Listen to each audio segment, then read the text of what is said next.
ഇനി organised crime എന്ന് പറഞ്ഞൊരു പുതിയ ക്രൈം ഉണ്ട് എന്ന് പറഞ്ഞു. അപ്പൊ ഓർഗനൈസ്ഡ് ക്രൈം പറയുന്ന section 111 of BNS 111 clause 1 of BNS-ലാണ് ഓർഗനൈസ്ഡ് ക്രൈം പറയുന്നത്. It includes offences such as kidnapping, പിന്നെ extortion, contract killing, land grabbing, financial scams and cyber crime carried out on behalf of a crime syndicate. അപ്പൊ kidnapping, extortion, contract killing ഈ പറയുന്ന എല്ലാ ഒഫൻസസും organised ക്രൈമിൽ ഉൾപ്പെടും. Attempting, ഇവിടെയും attempt എന്നുള്ള ഒരു വാക്ക് ഉപയോഗിച്ചിട്ടുണ്ട്. അറ്റംപ്റ്റ് ചെയ്താലും കമ്മിറ്റ് ചെയ്താലും ഒരേ പണിഷ്മെന്റ് ആണ്. ആ പണിഷ്മെന്റ് എന്താണ്? ലൈഫ് അല്ല, ഡെത്ത് പെനാൽറ്റി. മെയിൻ ആയിട്ട് ഡെത്ത് പെനാൽറ്റി പറയുന്നുണ്ട്. Death penalty or life imprisonment and A fine of rupees 10 lakh if it results in death of a person. ഈ കിഡ്നാപ്പിംഗ്, എക്സ്റ്റോഷൻ, കോൺട്രാക്ട് കില്ലിംഗ് ഈ പറയുന്ന offences ചെയ്യുന്നത് വഴി ആ ആളുടെ മരണത്തിന് കാരണമായി കഴിഞ്ഞാൽ ഡെത്ത് പെനാൽറ്റിയോ ലൈഫ് ഇംപ്രിസൺമെന്റോ കൊടുക്കാം.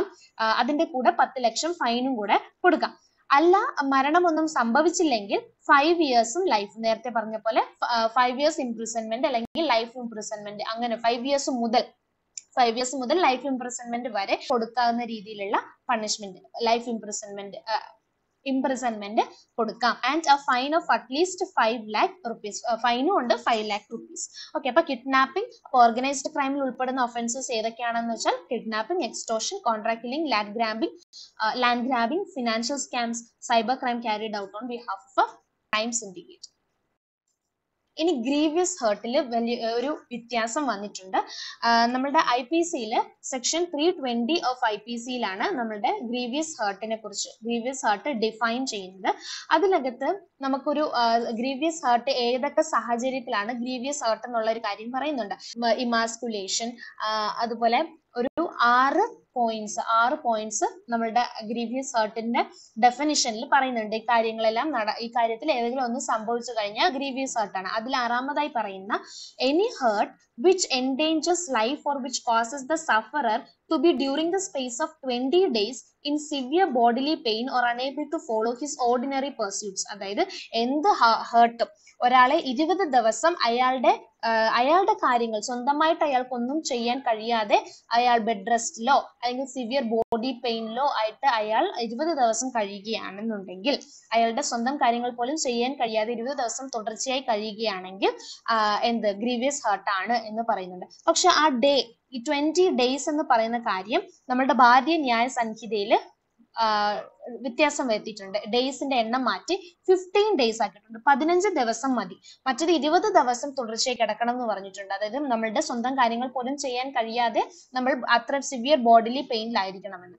പക്ഷെ ഭാരതീയ ന്യായ സംഹിതയിൽ അത് 15 ദിവസം മാത്രം മതി. 15 ദിവസത്തോളം നിങ്ങൾക്ക് നിങ്ങളുടെ സ്വന്തം കാര്യങ്ങൾ പോലും ചെയ്യാൻ കഴിയാതെ ഒരു സിവിയർ ബോഡിലി പെയിനിൽ കഴിയുകയാണെന്നുണ്ടെങ്കിൽ ഗ്രീവിയസ് ഹേർട്ടിൽ വരും. അതിന്റെ സെക്ഷനും കൂടെ നോട്ട് ചെയ്തേക്കണം. സെക്ഷൻ 116 ക്ലോസ് H ആണ്.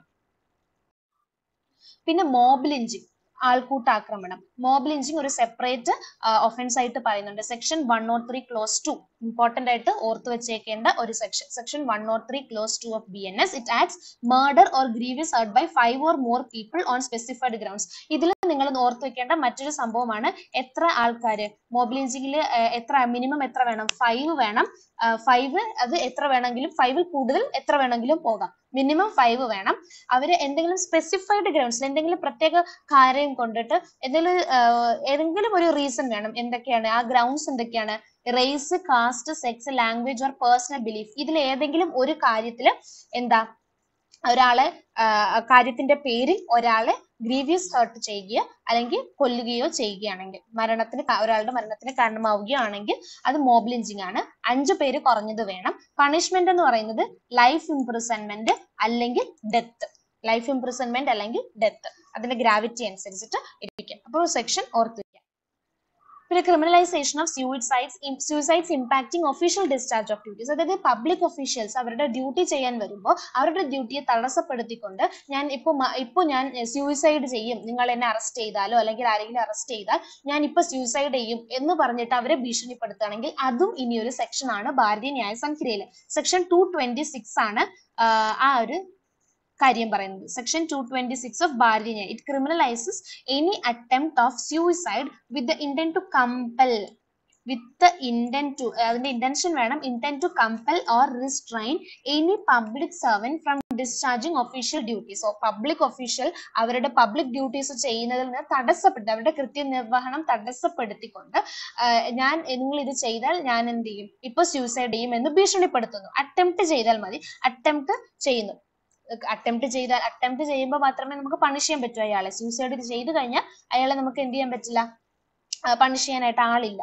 അതുകൊണ്ട് it prescribes a jail term of up to 1 year along with community service. ഞാൻ നേരത്തെ പറഞ്ഞില്ലേ, കമ്മ്യൂണിറ്റി സർവീസും ഒരു പണിഷ്മെന്റ് ആക്കിയിട്ടുണ്ട്. അപ്പോൾ ഒരു 1 year ജയിൽ, 1 year ഇംപ്രിസൺമെന്റും അതിനോടൊപ്പം കമ്മ്യൂണിറ്റി സർവീസും എന്ത് ചെയ്തിട്ടുണ്ട്, ഒരു പണിഷ്മെന്റ് ആയിട്ട് കൊടുക്കുന്നുണ്ട്. This provision may be invoke to prevent self immolations and hunger strikes during protest. Okay, ഇനി ഫേക്ക് സ്പീച്ചിന്റെ കാര്യം. ഫേക്ക് സ്പീച്ച് അല്ലെങ്കിൽ ഹേറ്റ് സ്പീച്ചിന്റെ provision section 153B of IPC നേരത്തെ തന്നെ പറയുന്നുണ്ട്. അതിപ്പോ ഭാരതീയ ന്യായ സംഹിതയിലെ സെക്ഷൻ 197 പറയുന്നത്. അതിനകത്ത് എന്താ പറയുന്നത്, criminalising the publication of false and misleading information. False information അല്ലെങ്കിൽ ഒരാൾ മിസ്ലീഡ് ചെയ്യുന്ന രീതിയിലുള്ള എന്തെങ്കിലും ഫോൾസ് ആയിട്ടുള്ള ഇൻഫർമേഷൻസ് പറയുക, കൊടുക്കുക, അങ്ങനെയുള്ള കാര്യങ്ങൾ. അതാണ് സെക്ഷൻ 197 ഓഫ് BNS പറയുന്നത്. അത് നേരത്തെ സെക്ഷൻ 153 ഹേറ്റ് സ്പീച്ച് എന്നുള്ള രീതിയിലാണ് IPC പറഞ്ഞിരുന്നത്. ഇനി rulings of the supreme court. Supreme കോർട്ടിന്റെ റൂളിങ്സ്, ഇത്രയും കാലത്തെ സുപ്രീം കോടതിയുടെ ഒരുപാട് ജഡ്ജ്മെന്റ്സ് ഒരുപാട് മാറ്റങ്ങൾ കൊണ്ടുവന്നിട്ടുണ്ട്. IPC തന്നെ ഒരുപാട് സെക്ഷൻസിനെ ഡീക്രിമിനലൈസ് ചെയ്യുക, വെട്ടിക്കളയാൻ വേണ്ടിയിട്ട്, ഡീക്രിമിനലൈസ് ചെയ്യാൻ വേണ്ടിയിട്ട് ഒരുപാട് ജഡ്ജ്മെന്റ്സ് വന്നിട്ടുണ്ട്. ഡീക്രിമിനലൈസ് ചെയ്തുകൊണ്ട് അതിൽ സുപ്രീം കോടതിയുടെ അതുപോലെയുള്ള ജഡ്ജ്മെന്റ്സ്, ഡിസിഷൻസ് ഒക്കെ ഭാരതീയ ന്യായ സംഹിതയിൽ ഉൾപ്പെടുത്തിയിട്ടുണ്ട്. അതിനകത്ത് ഉള്ള ഇമ്പോർട്ടന്റ് ആയിട്ടുള്ള സംഭവമാണ് adultery as an offence. Adultery decriminalise ചെയ്തിട്ടുള്ള കേസാണ് Joseph Shine versus union of India. നിങ്ങൾ ഇത് നോട്ട് ചെയ്യുന്നുണ്ടെങ്കിൽ അതും കൂടെ എഴുതി വെച്ചേക്കാം. അഡൾട്ടറി ഡീക്രിമിനലൈസ് ചെയ്ത അല്ലെങ്കിൽ അൺകോൺസ്റ്റിറ്റ്യൂഷണൽ ആണ് എന്ന് പറഞ്ഞ കേസാണ് Joseph Shine versus union of India. Section 497 of IPC ആണ് അഡൾട്ടറി പറഞ്ഞിരുന്നത്. അപ്പൊ ആ ഒരു സംഭവം അഡൾട്ടറി പഠിക്കുമ്പോൾ ആ ഒരു കാര്യവും കൂടി ഒന്ന് എഴുതി വെച്ചേക്കാം. ആ ഒരു അഡൾട്ടറി ഡീക്രിമിനലൈസ് ചെയ്തു.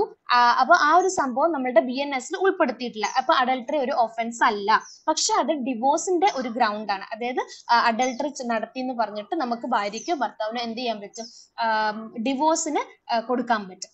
And adding life imprisonment as one of the penalties in addition to death penalty for murder or attempt to murder by a life convict. നേരത്തെ IPC-യിലെ സെക്ഷൻ 303 ഇവിടെ പറയുന്ന 303 ഒരു കാര്യം പറയുന്നുണ്ട്. ലൈഫ് കൺവിക്ട്സ്, അതായത് നേരത്തെ തന്നെ ലൈഫ് ഇംപ്രിസൺമെന്റിന് വിധിച്ചിട്ട് ജയിലിൽ കിടക്കുന്ന ഒരാള് വീണ്ടും ഒരാളെ കൊല്ലുകയാണെങ്കിൽ അയാൾക്ക് ഡെത്ത് പെനാൽറ്റിയാണ് കൊടുക്കുന്നത്. അത് സെക്ഷൻ 303 പറഞ്ഞു. പക്ഷെ അത് സ്ട്രക്ക് ഡൗൺ ചെയ്തു, അൺകോൺസ്റ്റിറ്റ്യൂഷണൽ ആക്കി. ആ കേസാണ് Mithu versus state of Punjab എന്ന് പറഞ്ഞ കേസ്. അതും കൂടി ഇതിന്റെ കൂട്ടത്തിൽ ഓർത്തു വെച്ചേക്കാം. അതിന്റെ കാരണം എന്ന് പറഞ്ഞാൽ ആർട്ടിക്കിൾ 14 ആൻഡ് ആർട്ടിക്കിൾ 21 കോൺസ്റ്റിറ്റ്യൂഷന്റെ ആർട്ടിക്കിൾ 14 ആർട്ടിക്കിൾ 21 വയലേഷൻ ആണെന്ന് പറഞ്ഞുകൊണ്ട് മിത്തു വേഴ്സസ് സ്റ്റേറ്റ് ഓഫ് പഞ്ചാബില് ഈ സെക്ഷൻ 303 എന്ന് പറയുന്നത് സ്ട്രക്ക് ഡൗൺ ചെയ്തു. ഓക്കെ, അതിനെ അൺകോൺസ്റ്റിറ്റ്യൂഷണൽ ആക്കി. ആർട്ടിക്കിൾ 14 എന്ന് പറയുന്നത് റൈറ്റ് ടു ഇക്വാലിറ്റിയും ആർട്ടിക്കിൾ 21 റൈറ്റ് ടു ലൈഫും ആണ്. ഇതിന്റെ വയലേഷൻ ആണെന്ന് പറഞ്ഞ് സെക്ഷൻ 303 സ്ട്രക്ക് ഡൗൺ ചെയ്തു. അത് ഭാരതീയ ന്യായ സംഹിതയിലെ സെക്ഷൻ 104 ഈ ഒരു സംഭവം പറയുന്നുണ്ട്. അതായത് ഡെത്ത് പെനാൽറ്റി കൊടുക്കരുത് എന്നുള്ള രീതിക്കേ പറഞ്ഞിട്ടുള്ളൂ. അപ്പോൾ ഇപ്പൊ സെക്ഷൻ 303 നമ്മുടെ ഭാരതീയ ന്യായ സംഹിതയിലെ സെക്ഷൻ 104 ഉണ്ട്. അത് എങ്ങനെയാണ് പോകുന്നത്?